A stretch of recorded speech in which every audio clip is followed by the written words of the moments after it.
এখন আমি আছি বর্তমান কালিয়াচকে, আর কালীচক থেকে এখন আমি বাড়ি ফিরছি। বাড়ি ফেরার সময় কালীচকে অতিরিক্ত কিন্তু জ্যাম, প্রায় ঘন্টা দেড়েক থেকে প্রায় 1.5 ঘন্টা থেকে আমি জ্যাম্পে আটকে আছি। আর এই জ্যাম্পে কিন্তু বেশ কয়েকটা অ্যাম্বুলেন্সও অনেকটা আটকে আছে। আর ইতিমধ্যেই দেখতে পেলাম যে সামনের আমার যে পিছনে একটা অ্যাম্বুলেন্স আছে, যে ডাম্পারটার পাশে, ওই ডাম্পারে একটা অ্যাম্বুলেন্সে একটা বাচ্চা একটু আগে মানে নিয়ে যাচ্ছিল আর কি, হয়তো নার্সিংহোম, যে মারা গেল আর কি। সত্যি খুব খারাপ লাগছে যে এরকম একটা জ্যাম্পের মধ্যে। আর আমি দায়ী করবো এই যে টোটো আর এই চৌরঙ্গির যে পাশে যে ফুটপাত দখলকারী যে দোকানদার, তাদের জন্যই আজকে এই রাস্তা এত জ্যাম। জানি না প্রশাসন কতটা কি প্রশাসনের দৃষ্টি আকর্ষণ করছি,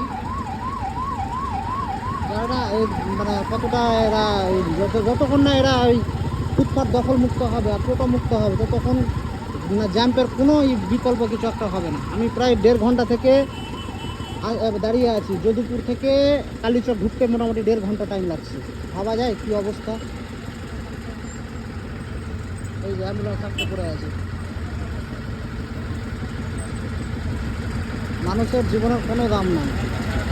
মানুষের ব্যবসা চললেই চলবে, কিন্তু জীবনের কোনো মূল্য নাই। কিন্তু সবাই যে যেমনভাবে পারছে গাড়ি ঢোকাচ্ছে রাস্তায়, একটুও গাড়ি চাকা নড়ে না, চারো সাইডে যান।